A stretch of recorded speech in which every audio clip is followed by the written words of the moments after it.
Facebook. Last half an hour! Holy fucking shit! Accidentally twerked on the wrong Bigfoot and now he's been chasing me for the last half an hour! Every night in your dreams you say that I'm cheating. You did. That is how I know you're crazy. What? Dream he's eloping, running off with Sydney Sweeney. It was Jennifer Real Black, me Black. stressing, doing dishes and folding laundry. Good night, I don't wanna fight. Don't blame me for your insecurities. Once more, as you start to snore, I'm hoping in your dreams there is no infidelity. I'm here, there's nothing to fear. You are safe, cause if I cheat, it won't be just in your dreams. I'm here, there's nothing to fear. You are safe, cause if I cheat, it won't be just in your dreams. Every night in your dreams. We're out of sync, which is unusual. Out of sync, which is Speaking of unusual. deodorant, I got a new stick of deodorant the other day, and the instructions said remove cap and push up bottom, which is weird. I've never applied it that way before, but I'm having a little trouble walking today.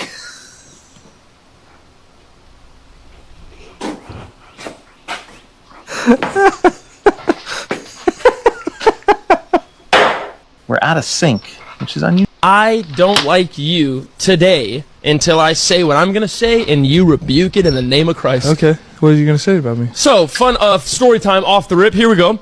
Peyton calls me, right? Hey, what's up, buddy? Da-da. This is a couple days ago. This is about 4 days ago, maybe. Hey, what's up, bud? What are you doing? Da-da. Okay, I'm gonna send this thing to you. Cool, boom. My nightly routine might sound weird. I might love him. I might just want to get tickled in the ears, but I call you every night, yes or no? Yeah, too much almost. Okay, that's a bit rude. So I call him right when I'm laying down with my wife. It's time to go to bed. Hey, bro, do you want to go to the gym in the morning?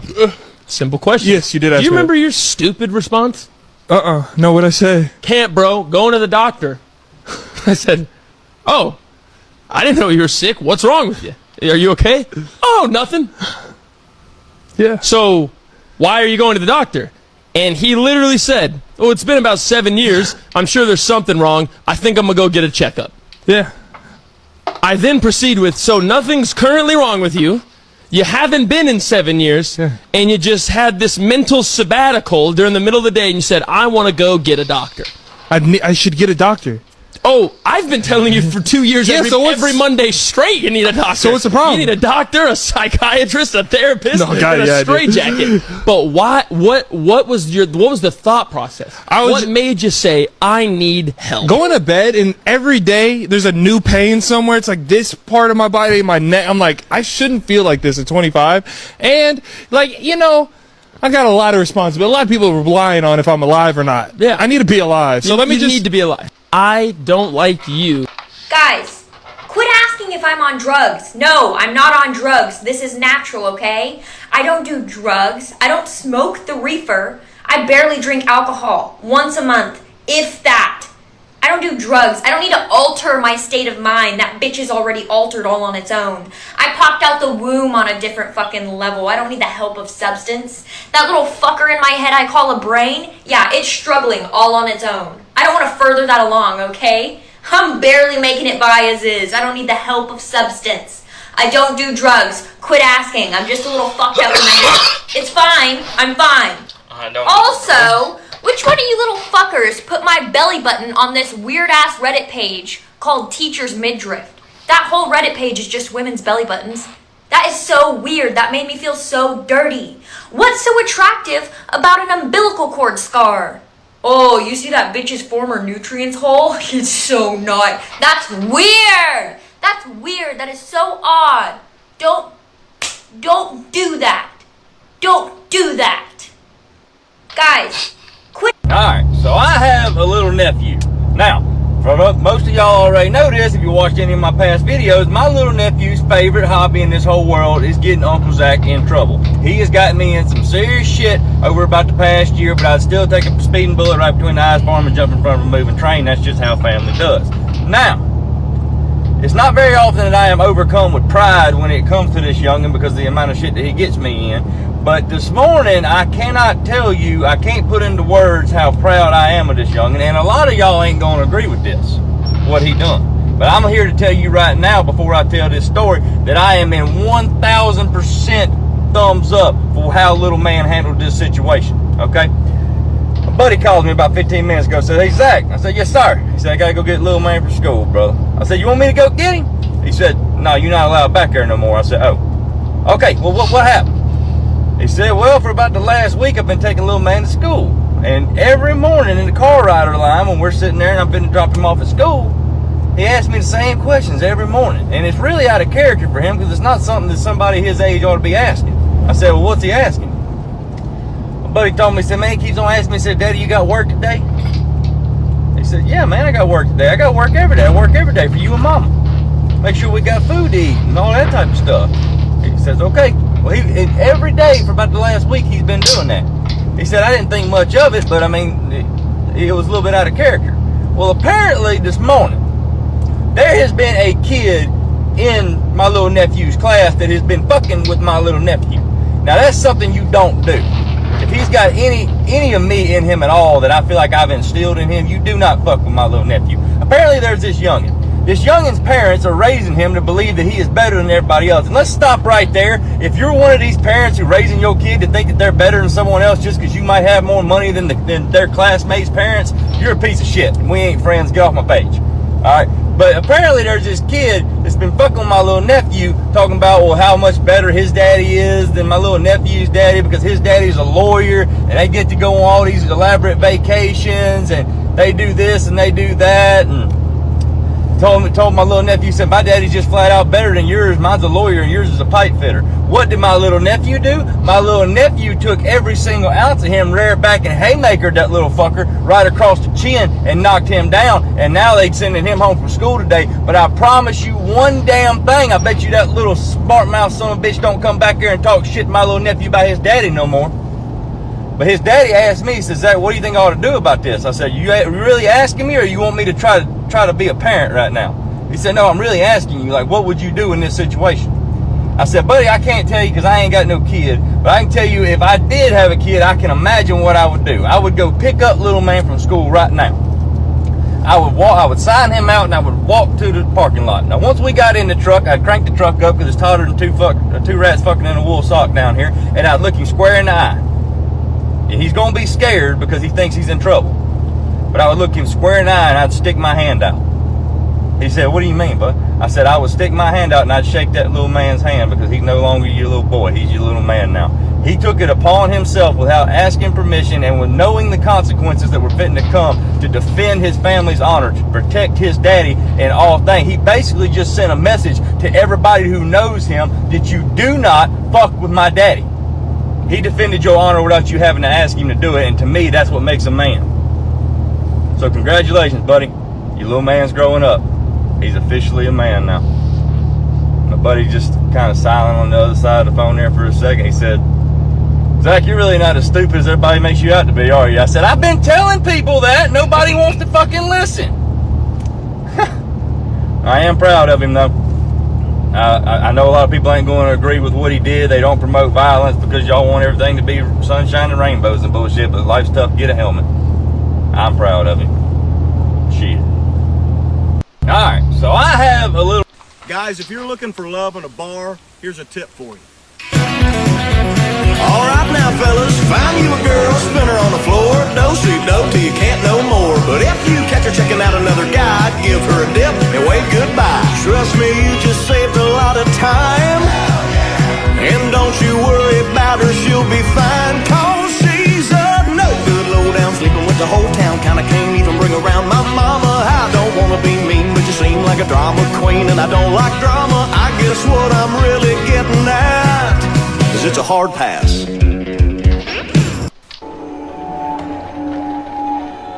Only talk to God when I have no one left to blame.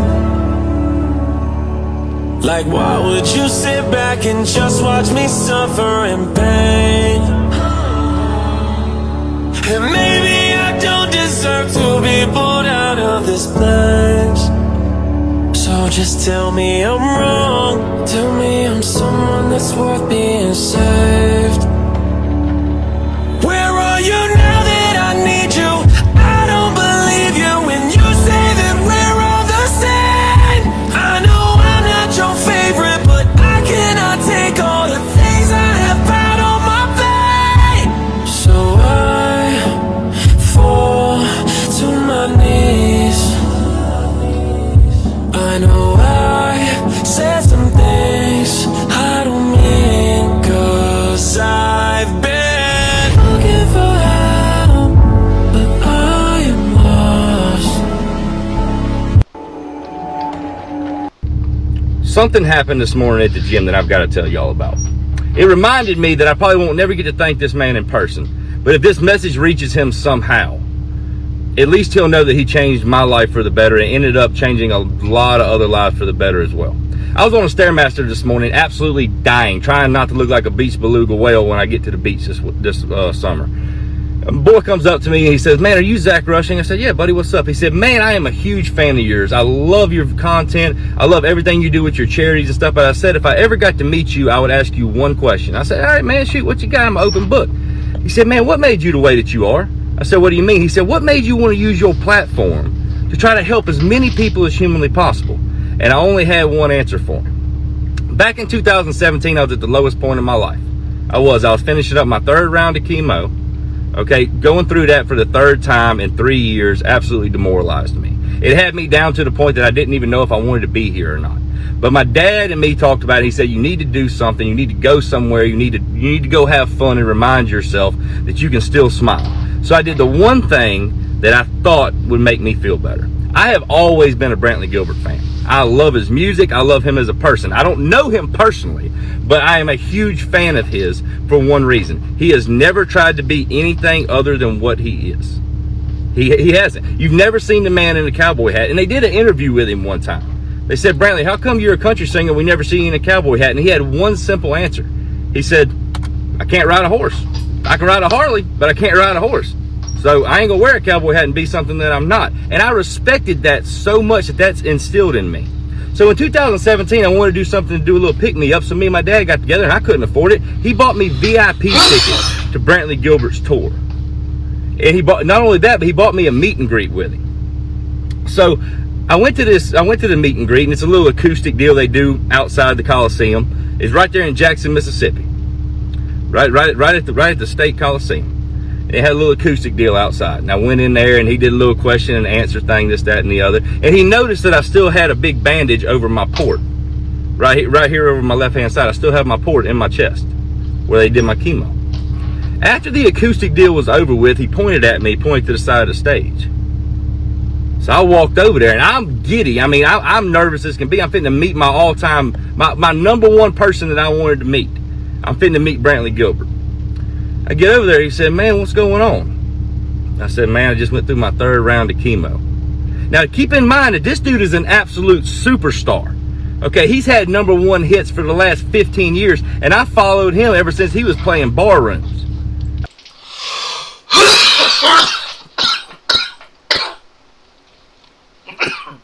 I have always been a fan of his, and I'm finally getting to meet him. Like, I'm on top of the world right now. But for him to take 2 minutes of his time in a sold-out show in Jackson, Mississippi, to talk to me, he called me over to the side of the stage. He said, "Man, what's going on?" I said, "Man, I just finished my 3rd round of chemo, man. This is my little present that me and my dad thought of to try to get me back on track, you know, get me smiling again. I've been in a bad place." He said, "Man, I just want to let you know something. You a tough son of a bitch." I said, "Man, look, you don't know how much that means to me coming from you, B. Like, it really don't. You don't understand what that does for my mentality, man. I'm on top of the world around." He said, "Man, look, all you got to do is remember one thing. We don't all start off on the top. It was a low time in my life too." I said, "Man, what you mean?" He said, "Man, look, I wasn't always a good person.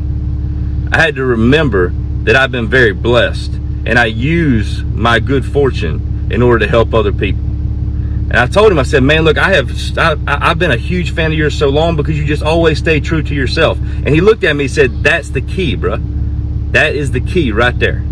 You've always got to be true to yourself. You can never, ever deter away from who you are in order to please other people. Because the people that like you for being somebody that you're trying to be, they just like you. The people who you really want in your life are the ones that love you for who you really are. That moment meant so much to me. That was 5-6 years ago. It changed my whole mentality on life. It turned me into who I am today. It turned me into not being ashamed of what I believe in and letting it be spoke out. I don't care what people think about me. It meant so much to me, I even kept the VIP tag. It's been hanging on my mirror ever since that day to remind me of his words. To remind me that somebody who is on top of the world, who is a superstar, took 2 minutes out of their time to talk to an absolute nobody, which just made me a bigger fan of his. So I guess the reason for this is to remind everybody out there what BG taught me. You're gonna have good breaks in your life. Use your good breaks in order to help those less fortunate. And Brantley, dude, you keep doing your thing. You're absolutely killing it. I probably won't ever get to meet you, but if this message reaches you somehow, any way, shape, or form, I just want to say thank you, because your 2 minutes that you spared in order to talk to me in that VIP tent ended up changing the lives of a lot of people. I've been able to help thousands of people because of those 2 minutes that you spared for me. You changed my life, brother. You really did. If I ever get to meet you, I'd love to shake your hand and tell you thank you to your face. Keep doing your thing, BG. I will always be a fan. I'll always be a part of BG Nation. And y'all, if you take anything from this video, remember one thing. Be true to yourself. And the people that stick around, they don't just like you. They love you. And they will always be in your corner. Remember that shit. I'm telling you, it works. Shit. Something happened.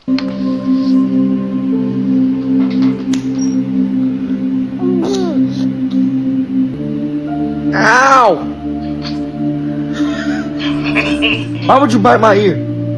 Why? Why would you do that? Why would you bite my ear? Huh? Get up. Get up. Why are you looking like that? Get up. You knew you messed up. Why'd you bite my ear?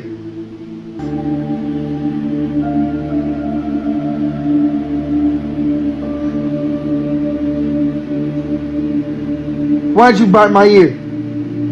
Hello? It's not acting like you heard me talking to you. Why'd you bite my ear?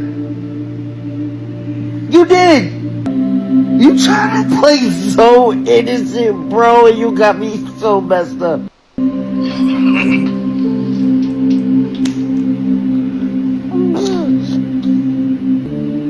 Ow! Now, I thought he was saying, like, when he bought something and he took it home, it wasn't the same. Because I had that experience this weekend, too. Right? I went through this whole thing where I was reading comments after last week. We talked about how I bathe, how I dry off, a lot of people getting on me. And a lot of y'all are being so mean to me in the comments, right? So, I was like, I had a day of inspiration. I always have 1 or 2 a month where I'm like, I'm going to change my life. I think everybody has that. That is so real. Right? Everybody has that one day a month that they're like, this is it. You go, God, I gotta be better. Yeah. Mine always happen like middle of like 4 a.m. I'm gonna wake up at 7. I'm gonna eat breakfast. And I'm gonna work out. I wake up at 1:30 p.m. I feel like a lot of people. I feel like you wake up, and this is sad, but I feel like some days I can see your first word, your first audible word. You just go. Every morning, dude. Every morning, I'm like, again. Help! So sad. It's so true. But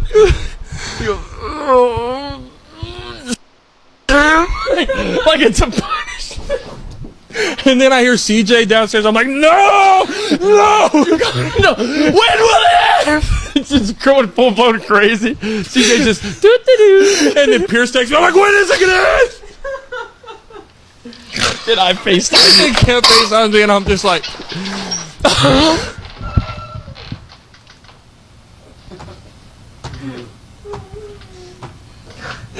And they can't FaceTime me, and I'm like, no, I'm just not even gonna do the joke. No, but okay. What happened this weekend is TJ's having a panic attack back there. How much he has to edit? So I had the day where I was like, I'm changing my life. I need to do better. Right? As you should. The house cleaner came. I didn't mean like that. I didn't mean like that. The house cleaner came. The house already clean. So step one, that makes it easier for me, right? Yeah, you can think. Now, like, I don't have like chips and dust and a little bit of decay, maybe some mold. Like, I found like a chicken wing, like behind my nightstand, and I was like, something's got to get fixed, right? So I was like, I'm gonna go out to Target. I'm gonna buy a bunch of daily essential things I need, right? I went and got some under eye cream, nice things that you like rub on your eye to make the puffiness and the darkness go away. I was like, that seems like I need that. I went and got like I got a hand scrub thing for the shower because I'm tired of using my palm. There you go. Yeah. Only because something almost went in one time. I was going too hard. I said, woo. So I was like, let me get a little scrubber, right? I got some rubbing alcohol for my earring backs. Oh my god! Because I was going like this, and then I went like that, and I said, so. You said, bro, this day is so. 100%. Dog, ladies, if you want to see if you love your man or not, this is the real test. And if your man wears earrings, tell him to take his earrings out and smell them. No, you gotta like rub your earring back and then smell it with your finger.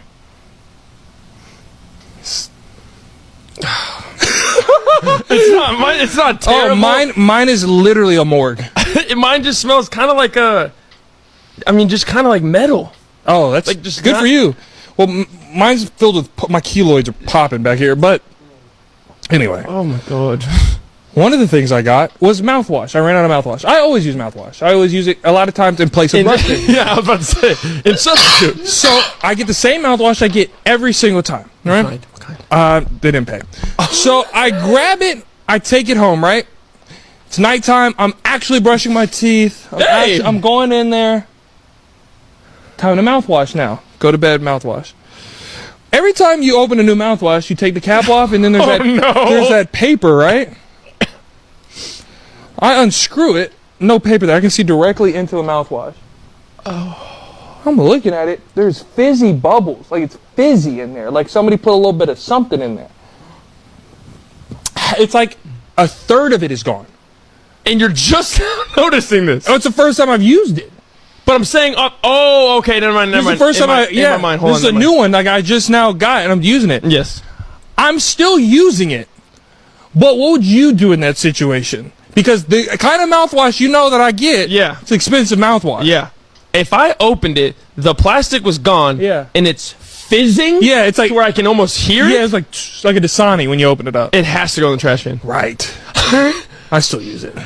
Have you had any side effects? Any droopiness? Any laziness? I think, bro, I'm so messed up. It's like to a point where it kind of just fits in, right? It's like it's not gonna stop the train. It's not gonna stop. It's just adding more luggage onto the train. It's like, yep, this ship has sailed. You start going, God, what is that feeling in my neck? And you sit down. It's like, I'm like a little more pain in the left side this morning, but you know what? We're just gonna push. We're gonna push through it. Oh. That sounds. God, that's funny but not funny. Funny but not funny. Now, I thought he was saying, like, when he bought something and he took it home, it wasn't the same. Because I had that experience this weekend, too. Before you ask, yes, I got some sun. So, anybody else's oldest kiddo move out next door and raid their fridge daily, wouldn't change it for the world. So, I wrote this poem for my kiddos to let them know that they can always come home. No matter how far your feet may stray, no matter the miles or the years away, this door is open, the light will stay. You can always come home. Before you ask, yes, I got some sun. So anybody else's oldest kiddo move out next door and raid their fridge daily, wouldn't change it for the world. So I wrote this poem for my kiddos to let them know that they can always come home. No matter how far your feet may stray, No matter the miles or the years away, this door is open, the light will stay. You can always come home, any night or day. If your world feels heavy, your sky turns gray, or joy feels lost, having slipped away, remember, love never goes astray. You can always come home. It's okay. No shame, no fear, no need to explain. Whether it's sunshine, or whether it's rain. My arms won't ask you why or how. They'll hold you close. You're safe here now. Child of my heart, no matter your age, you are written in every unwritten page. This house, this heart, no lock, no key. Just come as you are and come to me. Because home isn't walls or a roof above. It's built out of patience, forgiveness, and love. So wherever you wander, wherever you roam, you can always, always come back home. There's been a few times in my life where, whether it was being laid off, me just being stupid, or when I went through my divorce, that I moved back with my parents. Their arms and doors were open. It gave me the chance to start over, to start fresh, and to get back on my feet. I'll always be that for my kids. That same oldest son drew the background for this canvas print that I made. It's got the poem on it. It's an 8x10, so you can frame it for your kiddos. Every order will also come with a wallet-sized version, so your kiddos can take it with them. Anywho's, if and you're not following me, folks, you should be. We're out here trying to make elevated parents look damn good. Oh, and if and you're interested, just click you the link right here. Much love all. Bye. Before you ask, yes? I love you all.